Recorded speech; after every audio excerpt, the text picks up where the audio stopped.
On est dimanche matin et je viens de sortir de mon cours de yoga. Et je sais bien que je ne suis pas censée penser pendant que je pratique cette discipline toute nouvelle pour moi. Et en même temps, je ne peux pas m'empêcher d'avoir énormément d'idées, énormément d'inspirations qui m'arrivent pendant et à la suite de ce cours. Et plutôt que de les écrire, je vais les partager dans un podcast, ce sera peut-être plus facile. Tu sais que je pratique la course à pied depuis très très longtemps et c'est un sport dans lequel j'ai développé évidemment beaucoup de résistance, beaucoup de persévérance, des stratégies de force aussi, une énergie considérable, mais ça va bien parce que j'en ai beaucoup. Et puis peut-être aussi même une aptitude à passer des caps de douleur, à passer des caps de résistance. Et finalement, j'ai pu m'apercevoir que j'avais besoin plus de mes muscles que de souffle en réalité dans cette pratique-là. Et puis, il n'y a pas très longtemps, j'ai eu envie d'essayer quelque chose de nouveau. D'abord parce que j'aime bien essayer des choses nouvelles. Et puis aussi quand même parce qu'avec le temps, je sens que mon corps a besoin de s'éprouver un peu plus dans la souplesse, un peu plus dans la douceur aussi. Le besoin de dénouer mon corps dans toutes ses articulations, d'étirer le muscle, de m'étendre, ce qui était quelque chose de compliqué pour moi parce que je suis grande depuis longtemps et étendre mon 1m75 quand mes bras sont sur les côtés ou tout en haut, pendant longtemps je trouvais que ça prenait beaucoup de place ou en tout cas que j'étais très voyante et ça me dérangeait beaucoup.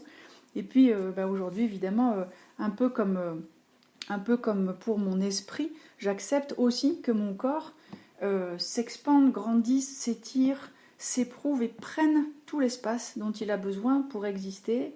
Et donc, je fais l'expérience de mes premiers cours de yoga. Et alors évidemment, c'est très amusant parce que je suis à la case 0.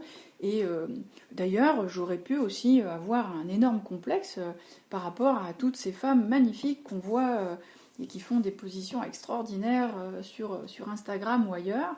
Et puis je ne me suis pas découragée, je me suis dit vas-y, essaye et on va voir ce que ça donne. Et je prends énormément de plaisir à cette première fois pour plein de raisons différentes. D'abord, j'adore quand le prof nous dit de faire des choses et toi tu essayes de suivre. Et quand il t'explique qu'il va falloir faire quelque chose avec ton pied et mentalement je dis mais vous êtes sûr que c'est possible de faire un truc pareil sur un petit geste tout simple mais sur un morceau ignoré de mon corps. Et donc ça c'est déjà très amusant.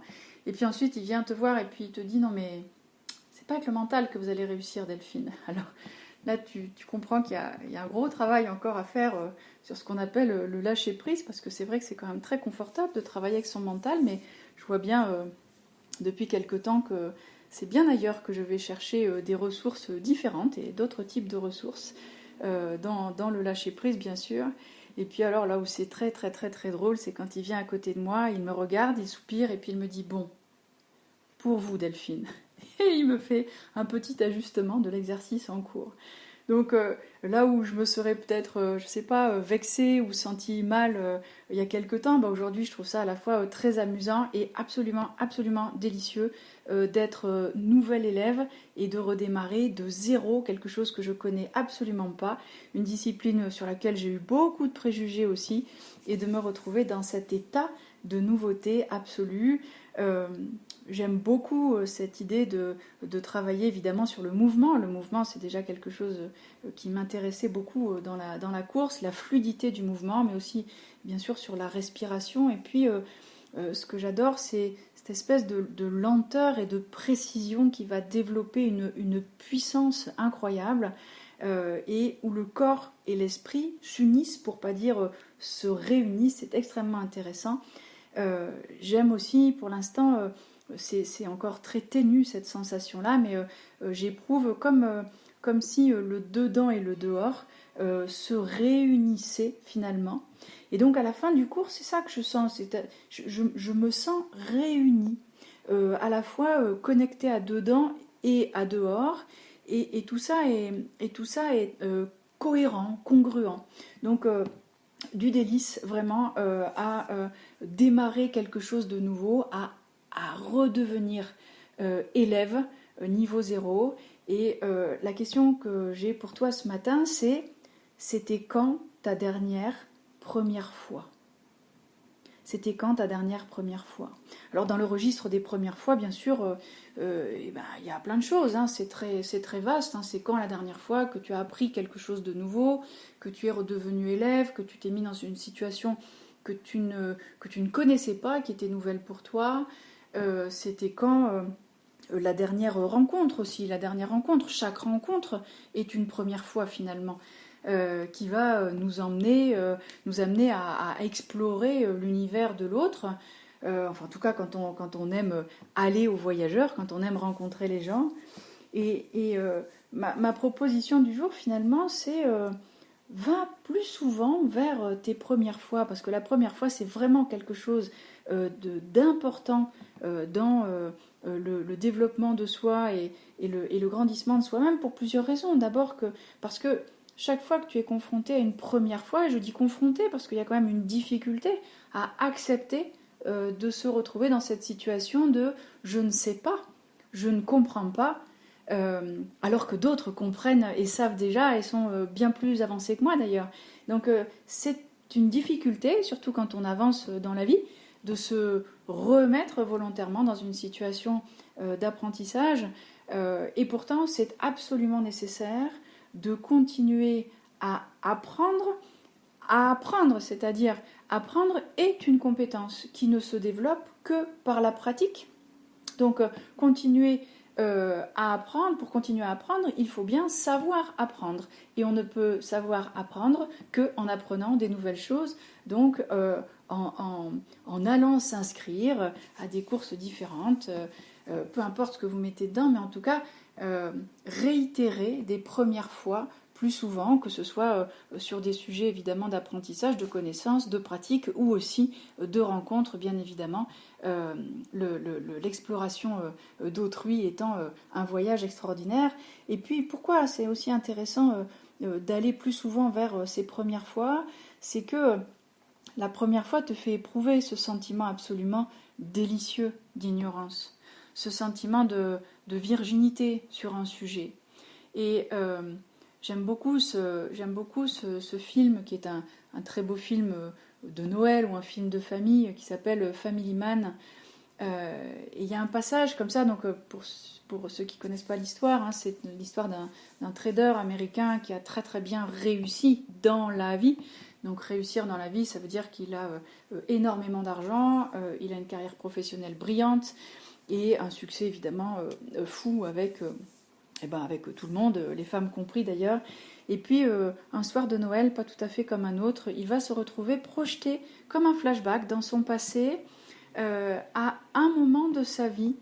Vous savez, ces moments qu'on appelle les bifurcations remarquables, ce moment où tu peux choisir une voie et ça t'aurait amené quelque part et tu en as choisi une autre qui t'a amené, en l'occurrence pour lui, dans cette vie de trader un peu solitaire mais néanmoins hyper successful. Et le voilà revenu en arrière, non pas à l'endroit de la bifurcation, mais dans la vie qu'il aurait eue s'il avait fait un autre choix que celui qu'il a fait à l'époque de cette bifurcation remarquable. Et il est donc marié à une femme incroyable, il a une vie tout à fait différente, il est vendeur de pneus dans le magasin de son beau-père, il a 2 enfants, une femme magnifique, et puis une vie de famille somme toute assez classique. Et je ne te raconte pas l'histoire, je te laisse découvrir le film, mais il y a un moment qui est hyper intéressant où il va faire l'amour à sa femme, qui pense que c'est son mari, bien évidemment, et lui, c'est lui, mais lui dans son autre vie. Donc, et il la regarde donc d'une certaine façon, parce que c'est la première fois qu'ils vont avoir une relation intime. Et elle s'arrête et elle lui dit « Comment tu fais ça ? Comment tu fais pour me regarder comme si c'était la première fois, alors que ça fait 30 ans que nous sommes mariés ?» Et j'aime bien cette idée de fraîcheur. Et si nous arrivons à garder cette fraîcheur de la première fois, et si nous arrivons à réitérer le plus souvent possible des premières fois, alors pas tout le temps, hein, parce qu'il y en a des professionnels de la première fois, ça s'appelle des collectionneurs, ça s'appelle des chasseurs-collectionneurs, voilà. Mais c'est pas de ça dont je parle, c'est c'est plutôt d'éprouver ce sentiment délicieux de oui, bien sûr, je te connais, mais j'ignore encore qui tu es en train de devenir, et peut-être que j'ai manqué des passages aussi. Donc, éprouver plus souvent ce sentiment délicieux de la toute première fois. Et puis, évidemment, ne pas s'arrêter là. On ne sait jamais où une première fois va nous emmener. Certaines d'entre elles sont éphémères, et puis d'autres sont plus durables, d'autres sont de nature à changer nos vies ou le cours de notre vie, à changer qui nous sommes, la façon dont on va continuer à grandir, à se développer. Et il est impossible, la toute première fois, de savoir si cette première fois va être une première fois éphémère ou une première fois qui va durer dans le temps. En tout cas, ma proposition du jour, après ce cours de yoga très instructif où je suis allée ce matin, c'est: va plus souvent vers tes premières fois, note ce que c'est tes premières fois, regarde où ça te mène, et laisse-toi porter vers d'autres premières fois, et laisse-toi porter vers ce qui te plaît dans tous ces jolis voyages. Voilà mon intention du jour pour toi, et je te souhaite un bon week-end, un bon dimanche. Ciao, ciao.